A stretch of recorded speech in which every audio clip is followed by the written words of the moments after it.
بسم اللہ الرحمن الرحیم۔ پیکر صدق و وفا سیدنا حضرت ابوبکر صدیق کو حضور صلی اللہ علیہ وسلم نے کئی مرتبہ جنت کی بشارت دی اور عشرہ مبشرہ صحابہ کرام میں بھی آپ کا نام سر فہرست ہے، اور قرآن مجید میں اللہ تعالیٰ نے کئی آیات حضرت ابوبکر صدیق کی شان میں نازل فرمائیں۔ تاریخ اسلام کے اوراق حضرت ابوبکر صدیق کی حیات مبارک کی روشن مثالوں، سیرت و کردار اور سنہرے کارناموں سے بھرے پڑے ہیں۔ حضرت ابوبکر صدیق رضی اللہ تعالیٰ عنہ اسلام قبول کرنے سے قبل ہی پاکیزگی، اعلیٰ اخلاق، فہم و فرست اور خدا ترسی میں مشہور و بے مثال تھے۔ آپ نے زمانہ جاہلیت میں کبھی بتوں کو سجدہ نہ کیا بلکہ موقع پا کر انہیں توڑ دیتے تھے۔ سیدنا حضرت ابوبکر صدیق رضی اللہ تعالیٰ عنہ فیصلے کرنے اور فصاحت و بلاغت میں کمال رکھتے تھے۔ زمانہ جاہلیت میں بھی قتلوں اور دیگر معاملات کے فیصلے آپ رضی اللہ تعالیٰ عنہ سے کروائے جاتے اور خون بہا یعنی دیت کی رقم بھی آپ کے پاس جمع کروائی جاتی تھی۔ حضرت ابوبکر صدیق کپڑے کے بہت بڑے تاجر تھے۔ ایک دفعہ آپ تجارت کی غرض سے ملک و شام گئے تو وہاں ایک سابقہ آسمانی کتاب کا یہودی عالم بحیرہ رحب سے ملاقات ہوئی، جس نے حضرت ابوبکر صدیق کو ایک خواب کی تعبیر بتاتے ہوئے کہا کہ تو اس نبی کی تابعداری کرے گا جس کا زمانہ کو انتظار ہے اور اس کے ظہور کا زمانہ بہت قریب آ چکا ہے، اور اس نبی کے قرب کی سعادت دوسرے لوگوں کی بنسبت زیادہ پائے گا۔ اس طرح حضرت ابوبکر صدیق تجارت کی غرض سے یمن گئے تو وہاں آپ کی ملاقات آسمانی کتب کے ایک بہت بڑے عالم سے ہوئی، جس نے حضرت ابوبکر صدیق کی علامات و نشانیاں دیکھنے کے بعد کہا کہ پہلی آسمانی کتب میں یہ علامات و نشانیاں اس شخص کے بعد جو نبی آخر الزماں پر سب سے پہلے ایمان لائے گا اور اس کا زبردست معاون ثابت ہوگا، اور نبی آخر الزماں کی وفات کے بعد اس کا جانشین و خلیفہ ہوگا۔ حضرت صدیق کا حضور صلی اللہ علیہ وسلم کے ساتھ اس سے قبل ہی دوستی و محبت کا بہت گہرا تعلق تھا اور آپ کی اعلیٰ اخلاق اور بلند کردار سے بہت متاثر تھے۔ حضرت ابوبکر صدیق فرماتے ہیں کہ آسمانی کتب کے علماء کی طرف سے آخری نبی کی آمد و بشارت کی خوشخبری سننے کے بعد مجھے یقین ہو گیا کہ وہ حضور ہی کی ذات و برکات ہیں، اور میں اس وقت ہی ان پر ایمان لے آیا، اور میں انتظار میں تھا کہ آپ اب کب اعلان نبوت فرمائیں اور اپنے ایمان لانے کا اظہار کروں۔ پھر جب حضور نے اپنی نبوت کا اظہار و اعلان کیا تو میں نے اپنے ایمان لانے کا اظہار کرتے ہوئے فوراً آپ کی نبوت کی تصدیق کی۔ حضور صلی اللہ علیہ وسلم فرماتے ہیں کہ میں نے جس کو بھی اپنی نبوت پر ایمان لانے کی دعوت دی اس نے جھجک اور تردد سے کام لیا، لیکن ایک ابوبکر صدیق کی واحد ذات ہے جس کے اندر ایمان لانے اور اسلام قبول کرنے میں کوئی تردد یا جھجک نہیں تھا، بلکہ فوراً ایمان لے آئے۔ مردوں میں حضرت ابوبکر صدیق، بچوں میں حضرت علی رضی اللہ تعالیٰ عنہ، عورتوں میں ام المومنین حضرت سیدہ خدیجہ الکبریٰ اور غلاموں میں سب سے پہلے حضرت زید ایمان لائے۔ آپ السابقون الاولون کی قرآنی بشارت میں بھی سرفہرست ہیں۔ حضرت ابوبکر صدیق رضی اللہ تعالیٰ نے اسلام قبول کرنے کے فوراً بعد دوسروں کو بھی دعوت دینا شروع کر دی، اور آپ ہی کی دعوت اسلام پر حضرت سعد بن ابی وقاص، حضرت عثمان بن عفان، حضرت عبید بن زید اور حضرت طلحہ بن عبید اللہ فوراً ایمان لائے۔ ابھی تک دعوت و اسلام کو خفیہ رکھا گیا تھا، اعلانیہ کسی کو دعوت نہیں دی گئی تھی۔ جب مسلمانوں کی تعداد 39 تک پہنچ گئی تو حضرت ابوبکر صدیق رضی اللہ تعالیٰ عنہ کے اصرار پر حضور صلی اللہ علیہ وسلم اپنے ساتھیوں کو لے کر بیت اللہ میں اعلانیہ دعوت اسلام دینے اور اظہار نبوت کے لیے تشریف لے گئے۔ حضرت ابوبکر صدیق رضی اللہ تعالیٰ عنہ نے بیت اللہ میں توحید و رسالت کا خطبہ شروع کیا۔ یہ تاریخ اسلام میں سب سے پہلا خطبہ حضرت ابوبکر صدیق پہلے خطیب ہیں۔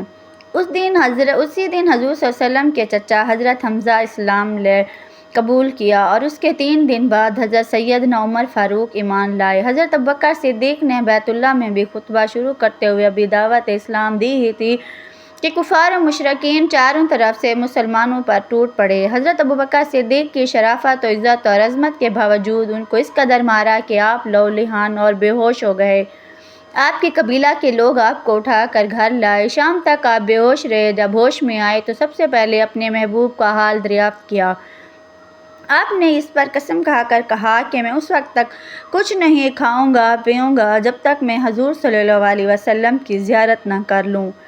حضرت ابوبکر صدیق کی والدہ آپ کو سہارا دیتے ہوئے وہاں پہنچی تو حضرت ابوبکر صدیق رضی اللہ تعالیٰ عنہ حضور صلی اللہ علیہ وسلم کو دیکھتے ہی فرط محبت میں آپ سے لپٹ گئے۔ آپ کی حالت دیکھ کر رحمت کائنات کی آنکھوں میں بھی آنسو آ گئے۔ اس کے بعد حضرت ابوبکر صدیق نے حضور صلی اللہ علیہ وسلم سے درخواست کی کہ یہ میری والدہ ہیں، ان کو ہدایت و ایمان کے لیے دعا کریں۔ حضور صلی اللہ علیہ وسلم نے دعا فرمائی اور اسلام کی ترغیب دی تو آپ کی والدہ ام الخیرہ اس وقت اسلام قبول کرتے ہوئے دولت و ایمان سے مالا مال ہو گئیں۔ حضرت ابوبکر صدیق کے والد عثمان ابو قحافہ مکہ کے باعزت لوگوں میں سے تھے، شروع میں اسلام نہ لائے۔ ایک روز حضرت ابوبکر صدیق اپنے والد ابو قحافہ کو لے کر بارگاہ رسالت میں حاضر ہوئے۔ اس وقت حضور صلی اللہ علیہ وسلم مسجد میں تشریف فرما تھے۔ ان پر نگاہ پڑی تو آپ خود اطمینان کھڑے ہو گئے اور اپنے پہلو میں بٹھا کر بڑی محبت سے ان کے سینے پر ہاتھ پھیرا اور کلمہ پڑھ کر مسلمان کرتے ہوئے نور ایمان سے منور کر دیا۔ حضرت ابوبکر صدیق نے اسلام قبول کرنے کے بعد اپنے مال و دولت کو اللہ کے لیے وقف کر دیا اور بھاری قیمت بدلے غلاموں کو آزاد کروا کے حضور صلی اللہ علیہ وسلم کی بارگاہ میں لے آئے۔ غزوہ تبوک کے موقع پر حضور صلی اللہ علیہ وسلم نے تمام صحابہ کرام کو راہ خدا میں مال جمع کرانے کا حکم فرمایا۔ حضرت عمر رضی اللہ تعالیٰ عنہ کہتے ہیں کہ اس وقت میرے پاس مال بھی تھا، میں نے سوچا کہ آج میں حضرت ابوبکر اور سبقت لے جاؤں گا اور میں نے نصف مال لا کر حضور صلی اللہ علیہ وسلم کی خدمت اقدس میں پیش کیا۔ حضور صلی اللہ علیہ وسلم نے فرمایا آپ نے گھر والوں کے لیے کیا چھوڑا؟ میں نے عرض کیا کہ اتنا ہی۔ اس پر حضرت عثمان اور دیگر صحابہ کرام نے راہ خدا میں بڑھ چڑھ کر مال دیا، لیکن سیدنا حضرت ابوبکر صدیق اپنے گھر کا تمام مال و اسباب لا کر حضور صلی اللہ علیہ وسلم کے قدموں میں نچھاور کر دیا۔ حضور کے مرض وفات میں سیدنا حضرت ابوبکر صدیق نے حضور کے حکم سے مسجد نبوی میں مصلی رسول پر 17 نمازیں پڑھائیں۔ حضور صلی اللہ علیہ وسلم کی وفات کے بعد حضرت ابوبکر صدیق رضی اللہ عنہ کو متفقہ طور پر خلیفۃ الرسول اور جانشین بنایا گیا۔ حضرت ابوبکر صدیق خلیفہ بلا فصل بننے کے بعد اپنے پہلے خطبہ میں ارشاد فرمایا کہ اے لوگو، میں تمہارا حاکم بنایا گیا ہوں لیکن تم میں سے بہتر نہیں ہوں۔ اگر میں نیک کام کروں تو اس میں میری مدد کرو اور اگر میں برا کروں تو مجھے ٹوکو۔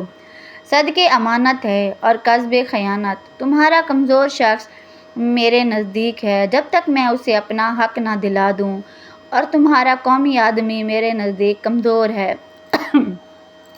جب اس کے ذمہ جو حق ہے وہ اس سے نہ لے لوں۔ تم میری اطاعت کرو جب تک میں اللہ اور اس کے رسول کی اطاعت کروں۔ سیدنا حضرت ابوبکر صدیق نے انتہائی مشکل حالات میں نظام خلافت کو سنبھالا۔ اس وقت مصائب و مشکلات نے چاروں طرف گھیر رکھا تھا۔ فتنہ، ارتداد، چھوٹے مدین، نبوت، مانعین و منکرین، زکوٰۃ کے فتنہ نے طوفان کی صورت اختیار کر لی تھی۔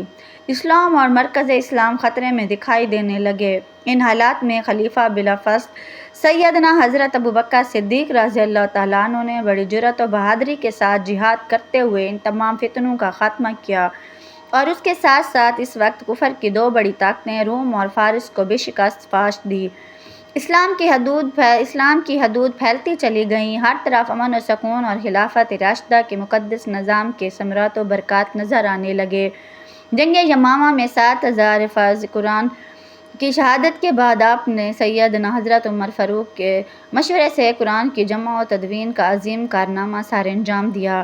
حضرت عمر فاروق رضی اللہ تعالیٰ عنہ فرماتے ہیں کہ حضور صلی اللہ علیہ وسلم کی وفات کے بعد حضرت ابوبکر صدیق حضور صلی اللہ علیہ وسلم کے جدائی کے غم میں لاغر و کمزور ہوتے چلے گئے۔ حضرت عبداللہ ابن کہتے ہیں کہ در حقیقت حضرت ابوبکر صدیق کی موت کا سبب حضور صلی اللہ علیہ وسلم کی وفات ہی ہوا۔ یہ صدمہ آپ کو ایسا لگا کہ آپ برابر کمزور و نحیف ہوتے گئے۔ بیماری کے دوران آپ نے صحابہ کرام کے مشورے سے سیدنا حضرت عمر فاروق کو خلیفہ اور جانشین مقرر کیا، اور پھر اسی حالت میں سہارا لے کر لوگوں سے خطاب کیا جس میں لوگوں نے حضرت عمر فاروق کے خلیفہ اور جانشین مقرر کرنے کی تائید کی۔ سیدنا حضرت ابوبکر صدیق نے 2 سال 3 ماہ 11 دن نظام خلافت کو چلانے کے بعد 63 سال کی عمر میں وفات پائی۔ خلیفہ دوم حضرت سیدنا عمر فاروق رضی اللہ تعالیٰ عنہ نے آپ کی نماز جنازہ پڑھائی۔